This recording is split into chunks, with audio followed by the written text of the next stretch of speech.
السلام علیکم ورحمۃ اللہ وبرکاتہ۔ اسٹوڈنٹس کیسے ہیں آپ لوگ؟ اللہ ہم سب کو اپنی عافیت میں رکھے۔ ابھی ہم لوگ کا جو لیسن جاری ہے وہ تھرڈ لیسن ہے، رائٹس آف دا قرآن۔ تو ابھی تک جو آپ پڑھ چکے ہیں وہ objective of the Quran revelation, یعنی قرآن کے نزول کا مقصد کیا ہے، وہ 4 حقوق کا نام بتایا گیا۔ تو ان 4 رائٹس میں پہلا تو آپ 7 اسٹینڈرڈ میں پڑھ چکے ہیں، اور دوسرا اس سے پہلے کے لیکچر میں ڈسکس ہوا وہ کیا ہے، تدبر، ڈیلیبریشن۔ اور آج ہم قرآن مجید کے تیسرے حق کے بارے میں پڑھیں گے، the third right of the Quran, and that is acting upon the Quran، قرآن پر عمل۔ تو قرآن پر عمل کا معاملہ ایک مثال سے سمجھیے کہ کتنا اہم ہے قرآن پر عمل کا معاملہ۔ کہ جیسے کوئی پیشنٹ ہو، کوئی مریض ڈاکٹر کے پاس جائے اور ڈاکٹر اس کو ایک نسخہ لکھ کر کے ایک ریمیڈی پرسکرائب کرے، اور وہ مریض پیشنٹ گھر پر آ کر کے اس کو ایسے رکھ دے اٹھا کر کے، تو کیا کبھی وہ اچھا ہو سکتا ہے؟ اس کے ڈاکٹر کے بتائی ہوئی ہدایت پر عمل نہ کرے، ڈاکٹر کے بتائی ہوئی دوا کو نہ کھائے، تو کیا اس کا مرض ٹھیک ہو جائے گا؟ تو ایسے ہی یہ مثال دی گئی تاکہ ہمارا ذہن باتوں کو قبول کرنے کے تیار ہو کہ اس طرح سے ہمارے مالک نے ہم کو جو کتاب دی ہے وہ ہدایت کی کتاب دی ہے، ہدایت کی کتاب، گائیڈنس بک ہے۔ اس کو ہم سمجھیں گے نہیں تو ہمیں، اور اس پر عمل نہیں کریں گے تو ہم کو ہدایت ملے گی کیسے؟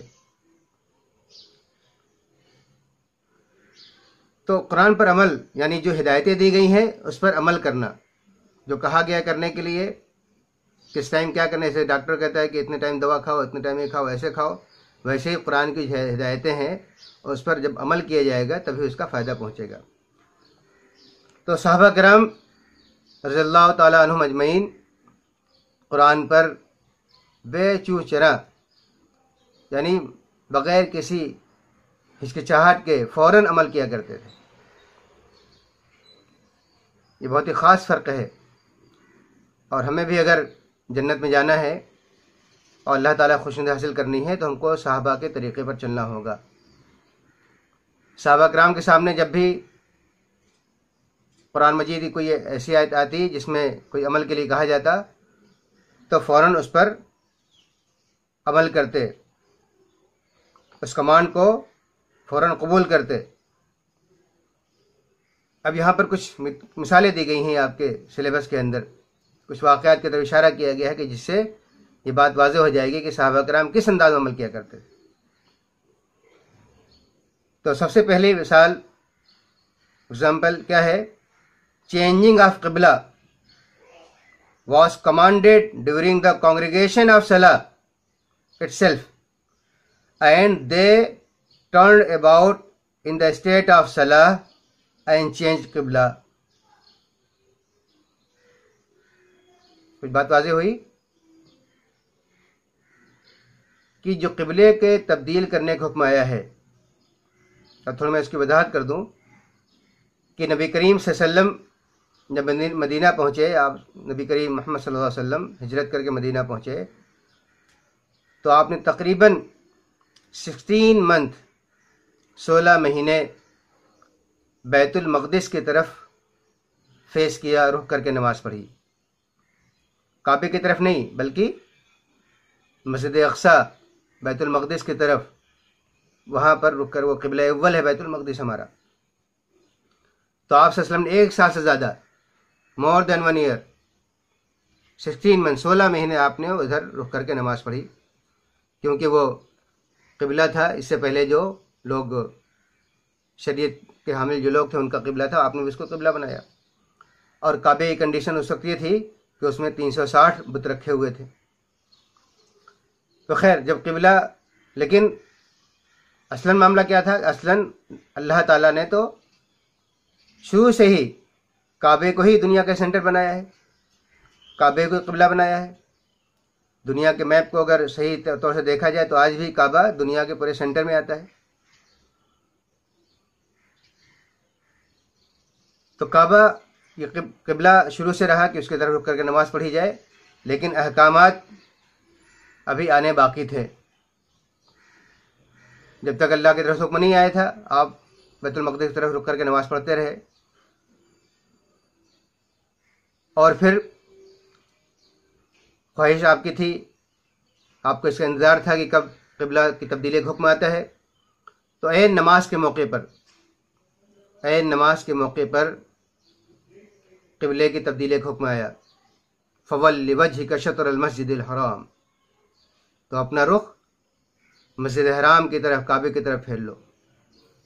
نبی کریم صلی اللہ علیہ وسلم نماز کی حالت میں ہی، یعنی یہ ہوتا ہے قرآن مجید پر عمل،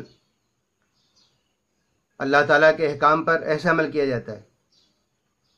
ایسا معاملہ یہاں پہ نہیں ہوا کہ نماز پڑھی جا رہی ہے تو ابھی یہ نماز کمپلیٹ کر لیں، اگلی نماز میں اب اس پر عمل کیا جائے گا، بلکہ جس نماز میں آپ صلی اللہ علیہ وسلم تھے اسی نماز میں آپ نے اپنا رخ تبدیل کر لیا، اور بالکل اپوزٹ سائڈ ہے، ایسا نہیں کہ تھوڑا سا گھومنا پڑا، وہ پورا ٹرن ہوئے، گھوم کر کے آپ آئے، صحابہ کرام کی صف سے کو پار کرتے ہوئے، اور پھر صحابہ کرام بھی پورے طور پر اپنے آپ کو گھما لیا۔ یہ ہے پہلی مثال۔ مسجد قبلتین آج بھی اس کی ثبوت کے طور پر موجود ہے۔ عرب کے اندر جب کو حج کرنے جائیں گے لوگ تو مسجد قبلتین یعنی دو قبلے والی مسجد، جس میں آپ صلی اللہ علیہ وسلم نے قبلہ تبدیل کیا تھا، وہ مسجد آج بھی موجود ہے۔ جو حاجی حضرات ہیں وہاں جا کے نماز بھی پڑھتے ہیں، وہ دیکھتے بھی ہیں۔ تو یہ قرآن پر عمل کرنے کی ایک مثال کہ نماز کی حالت میں انہوں نے قبلہ تبدیل کر لیا۔ اسی طرح سے جب شراب کا حکم آیا کہ شراب حرام قرار دی گئی ہے، پہلے مدینہ سے پہلے، بلکہ مدینہ پہنچنے کے کچھ دنوں بعد، کچھ مہینوں تک بھی شراب کی حرمت کا حکم نہیں آیا تھا۔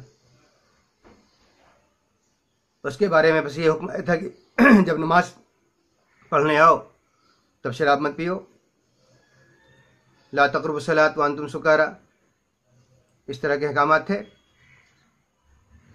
لیکن جب باضابطہ حرام قرار دی گئی، اس لیے کہ اسلام کے اندر جو چیزیں حرام قرار دی گئی ہیں وہ اسٹیپ بائی اسٹیپ حرام قرار دی گئی ہیں، تاکہ طبیعت اس کو قبول کر سکے اور اس پر عمل پر آمادہ ہو سکے۔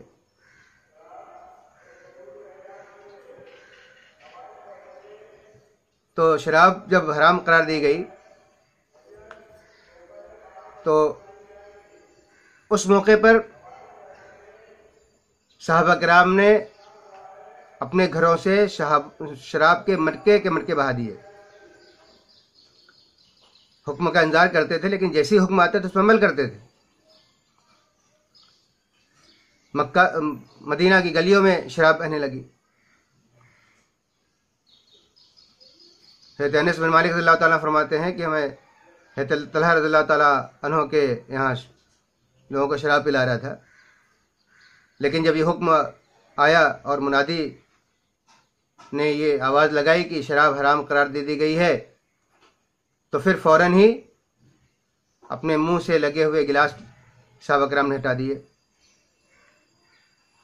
یہ بڑا سوچنے کا مقام ہے کہ ہم کو ایک بات کہی جاتی ہے، ہم سے کہا جاتا ہے کہ یہ حرام ہے، قرآن میں یہ لکھا ہے کہ اللہ نے اس کو ناجائز قرار دیا ہے، لیکن ہم اس کو چھوڑنے پر آمادہ نہیں ہوتے۔ ہاں چھوڑیں گے، کر لیں گے، آئندہ کریں گے، ہاں دیکھا جائے گا، اللہ توفیق دے گا، اس طرح سے جملے بول کر کے ہم آگے ادھر جاتے ہیں، فوراً عمل نہیں کرتے۔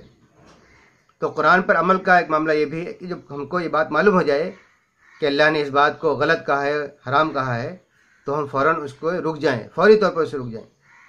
زبان کا معاملہ ہے، لوگوں کو اذیت دینے کا معاملہ ہے، یہ ساری چیزیں جو ہیں، گالیاں ہیں، اس طرح کی جتنی چیزیں ہیں، ایسا نہیں کہ وہ کبھی چھوٹے گی، بلکہ جب ہم کو یہ بات معلوم ہو گئی کہ اللہ نے اس کو کہا ہے کہ غلط ہے اور ناراضگی اللہ کی ہوتی ہے، قرآن میں اس بات سے منع کر دیا گیا، تو فوراً ہم کو اس سے رک جانا چاہیے۔ پھر وہ مثال کیا دی گئی؟ قرآن مجید کی جب یہ آیت نازل ہوئی، کون سی؟ چوتھے پارے کی پہلی آیت، اعوذ باللہ من الشیطان الرجیم بسم اللہ الرحمن الرحیم لن تنالوا البر حتى تنفقوا مما تحبون. Means you cannot obtain rewards until you spend the object which is dear to you. تم نیکی کو نہیں پا سکتے، تمہیں نیکی کا اجر نہیں مل سکتا جب تک کہ تم اللہ کے راستے میں وہ چیز قربان نہ کرو جو تم کو محبوب ہو. اپنی محبوب ترین چیز کو قربان کرو، تب تم نیکی کے اس معیار کو پہنچ سکتے ہو جو اللہ کو مطلوب ہے. یعنی اللہ کی خوشنودی چاہتے ہو، اللہ کو راضی کرنا چاہتے ہو تو اپنی محبوب چیز کو قربان کرو اللہ کے راستے میں. قرآن کی آیت نازل ہوئی تو کیسے عمل کیا صحابہ کرام نے؟ ابو طلحہ انصاری رضی اللہ تعالیٰ عنہ gave away in Allah's way his most cherished orchid located in اریحا میں واقع بہت ہی بہترین باغ، اس زمانے میں قریب 600 سے زیادہ اس میں کھجور کے درخت، مدینہ کا سب سے بہترین باغ، وہ انہوں نے فوراً اللہ کے راستے میں قربان کر دیا، صدقہ کر دیا. مثالیں بہت ساری ہیں. حضرت عثمان غنی رضی اللہ تعالیٰ عنہ کی مثال ہے، حضرت ابوبکر صدیق رضی اللہ تعالیٰ عنہ کی مثال، حضرت عبد الرحمن بن عوف رضی اللہ تعالیٰ عنہ کی مثال. سب انتہائی مالدار صحابہ، لیکن اللہ کے راستے میں اپنی محبوب ترین چیز قربان کرنے کو ہمہ وقت تیار. پھر ایک اور بھی مثال دی گئی ہے، اس کو بھی سمجھ لیں کیونکہ آپ کے سلیبس میں ہے. اور وہ مثال کیا ہے؟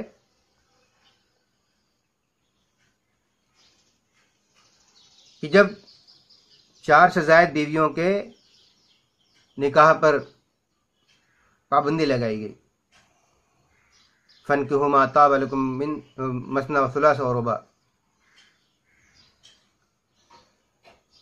قرآن مجید کا یہ حکم نازل ہوا کہ 4 سے زیادہ بیویاں نہیں رکھ سکتے ہیں. اس بارے میں یہ حکم سمجھنا چاہیے قرآن مجید پر، اور لوگ یہ بات کو سمجھتے نہیں ہیں، اور لوگ پھر جو منہ میں آتا ہے بکتے ہیں، بولتے ہیں کہ 4 شادی کر سکتا ہے مسلمان اور وغیرہ وغیرہ. اسلام کے اس قانون کے نازل ہونے سے پہلے کوئی حد بندی نہیں تھی. لوگ جتنی چاہے اتنی شادیاں کرتے تھے، جتنی چاہے اتنی بیویاں رکھتے تھے عرب کے اندر. اور آج بھی دوسرے مذاہب کے اندر اس کی کوئی حد بندی نہیں ہے. آپ کو دوسرے کے ہاں اس طرح کی بہت ساری مثالیں مل جائیں گی.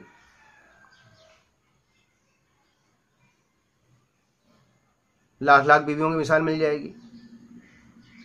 اور ہمارے یہاں بھی ملک کے اندر جو دوسرے مذاہب کے ہیں ان کے اندر بھی بہت 50 کی اور 60 کی تعداد مل جائے گی.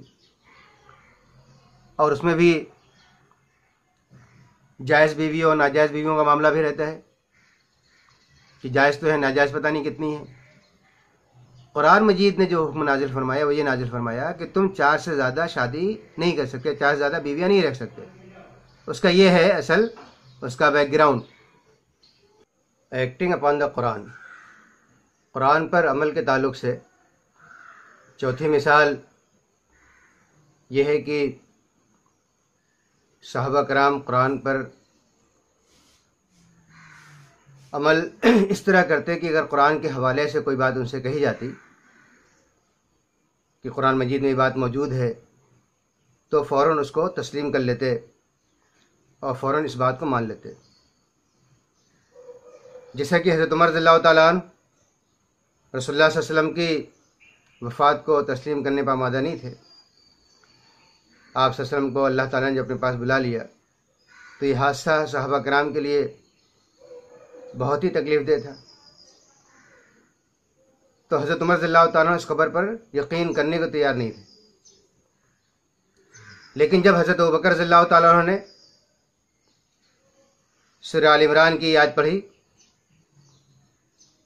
اعوذ باللہ من الشیطان الرجیم بسم اللہ الرحمن الرحیم وما محمد الا رسول قد خلت من قبله الرسل افإن مات او قتل انقلبتم على اعقابكم ومن ينقلب على عقبيه فلن يضر الله شيئا صدق اللہ العظیم. یعنی محمد صلی اللہ علیہ وسلم اس کے سوا کچھ نہیں کہ ایک رسول ہیں. ان سے پہلے اور بھی رسول گزر چکے ہیں.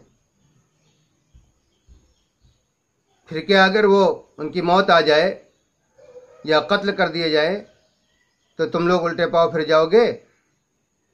یاد رکھو جو الٹا پھرے گا وہ اللہ کا کچھ بھی نقصان نہ کرے گا. یہ سورہ آل عمران کی 144 نمبر کی آیت ہے.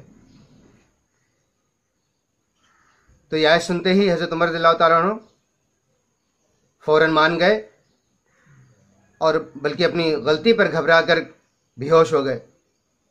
بخاری شریف میں پورا واقعہ درج ہے. تو بات واضح ہوئی کہ اگر ان کے سامنے قرآن مجید کی کوئی آیت آ جاتی تھی تو اس کو وہ فوراً تسلیم کر لیتے تھے، مان لیتے تھے. حالانکہ قرآن مجید کی آیت جو ہی پڑھی گئی یہ غزوہ احد کے موقع پہ نازل ہوئی ہے، جب نبی کریم صلی اللہ علیہ وسلم کے بارے میں یہ افواہ اڑا دی گئی تھی کہ نعوذ باللہ آپ شہید کر دیے گئے. تو صحابہ کرام کافی پریشان ہوئے. اس موقع پہ آیت نازل ہوئی کہ محمد صلی اللہ علیہ وسلم سے پہلے بھی بہت سارے رسول آئے اور گزر گئے. اصل مقصد ہوتا ہے، اصل مشن ہوتا ہے، کیا محمد صلی اللہ علیہ وسلم بھی اگر شہید ہو جائیں گے یا ان کو موت واقع ہو جائے گی تو تم الٹے پاؤ پھر جاؤ گے؟ تو یہ صحابہ کرام کو حوصلہ دیا گیا. اور یہ آیت جب نبی کریم صلی اللہ علیہ وسلم واقعتاً آپ کی وفات ہوئی اور آپ کو اللہ نے اپنے پاس واپس بلایا تو صحابہ کرام کی عجیب کیفیت تھی. اس موقع پر حضرت بکر صدیق رضی اللہ تعالیٰ نے اس آیت کے ذریعے لوگوں کو تسلی دی اور لوگوں کے سامنے بات واضح کی. صحابہ کرام کافی پریشان تھے. ابو بکر صدیق رضی اللہ تعالیٰ عنہ ممبر پر کھڑے ہو گئے اور سنیے کیا جملہ انہوں نے کہا. ابو بکر صدیق رضی اللہ تعالیٰ عنہ نے کہا کہ من کان یعبد اللہ ومن کان یعبد محمدا فقد محمدا قد مات، کہ جو محمد صلی اللہ علیہ وسلم کی عبادت کرتا تھا تو سمجھ لے کہ محمد صلی اللہ علیہ وسلم کی موت واقع ہو چکی ہے. ومن کان یعبد اللہ فاللہ حی قیوم، اور جو اللہ کی عبادت کرتا ہے تو جان لے کہ اللہ ہمیشہ سے زندہ ہے، ہمیشہ قائم و دائم رہے گا. اور پھر اس کے بعد یہ آیت پڑھی سورہ آل عمران کی 144 نمبر کی آیت. اس آیت کے سنتے ہی صحابہ کرام ان کو اس بات کا یقین ہو گیا کہ آپ صلی اللہ علیہ وسلم کی بات واقع ہو چکی ہے. تو یہ واقعات ہم کو کس طرح اشارہ کرتے ہیں کہ اگر قرآن کے حوالے سے کوئی بات کہی جائے، قرآن کی آیت کے ذریعے کوئی بات کہی جائے تو اس کو فوراً مان لینا چاہیے. یہ ہے قرآن مجید پر عمل. اس تعلق سے 4 مثالیں دی گئی ہیں. ہمیں اپنی حالت دیکھنی چاہیے کہ ہمارا حال کہیں صحابہ کرام سے الٹا تو نہیں ہو گیا ہے. اپنی باتوں کو، اپنی چیزوں کو ہم زیادہ اہمیت دیتے ہوں، قرآن کی کوئی بات کہی جاتی ہو اس کو اہمیت نہ دیتے ہوں. اس لیے نبی کریم صلی اللہ علیہ وسلم نے آخری زمانے کے تعلق سے پیشگوئی فرمائی ہے. آپ نے فرمایا کہ ایک زمانہ آئے گا جب لوگ قرآن مجید کو پڑھیں گے لیکن ان کے حلق سے نیچے نہیں اترے گا. یعنی قرآن کی تلاوت بھی کی جائے گی، ہو سکتا ہے لوگ قرآن سمجھیں بھی لیکن ان کے حلق سے نیچے نہیں اترے گا. یعنی ان کو نہ کوئی بات اس میں سے سمجھ میں آئے گی اور نہ اس پر وہ عمل کریں گے. تو آپ صلی اللہ علیہ وسلم کی اس پیشن گوئی کی مصداق کہیں امت مسلمہ ہم مسلمان تو نہیں ہو گئے. ہمیں اپنی اصلاح کی ضرورت ہے. قرآن مجید کی شان یہ بات بتائی گئی ہے کہ اس سے ان لوگوں کے بدن کانپ اٹھتے ہیں جو اللہ کا خوف کھاتے ہیں، اور پھر اس کا اثر یہ ہوتا ہے کہ ان کے بدن اور دل نرم ہو کر اللہ کی یاد میں لگ جاتے ہیں۔ سورہ زمر کی بھی یہ آیت، اس کا ترجمہ پڑھا گیا، آیت نمبر 23 یعنی قرآن کا یہ اثر ہوتا ہے۔ قرآن کا اثر یہ ہوتا ہے کہ جب قرآن پڑھا جائے تو بدن کانپ اٹھتا ہے اور اللہ کا خوف طاری ہوتا ہے، اور پھر اللہ تعالیٰ کے ذکر اور اللہ تعالیٰ کی یاد میں لوگ لگ جاتے ہیں۔ سورہ آل عمران کے اندر بھی بات فرمائی گئی، وَإِذَا تُلِيَتْ عَلَيْهِمْ آيَاتُهُ زَادَتْهُمْ ایمانا، جب ان کے سامنے قرآن کی آیتیں تلاوت کی جاتی ہیں تو ان کا ایمان بڑھ جاتا ہے۔ گویا ایمان کے بڑھنے کا ذریعہ، ایمان کے بنانے کا ذریعہ، ایمان صحیح معنوں ہمارے دل کے اندر آ جائے، اس کا ذریعہ بھی قرآن مجید ہے۔ قرآن کے ذریعے ہی ہمارا ایمان بھی مضبوط ہوگا، اور قرآن میں کے ذریعے ہی ہم صحیح عمل کر سکتے ہیں۔ تو یہ ٹاپک تھا قرآن مجید کے عمل کے تعلق سے، ایکٹنگ اپان دا قرآن۔ اب انشاءاللہ نیکسٹ ویڈیو میں ہم قرآن کی تبلیغ، قرآن کی پریچنگ کے تعلق سے گفتگو کریں گے۔ السلام علیکم ورحمۃ اللہ وبرکاتہ۔ جزاکم اللہ خیرہ۔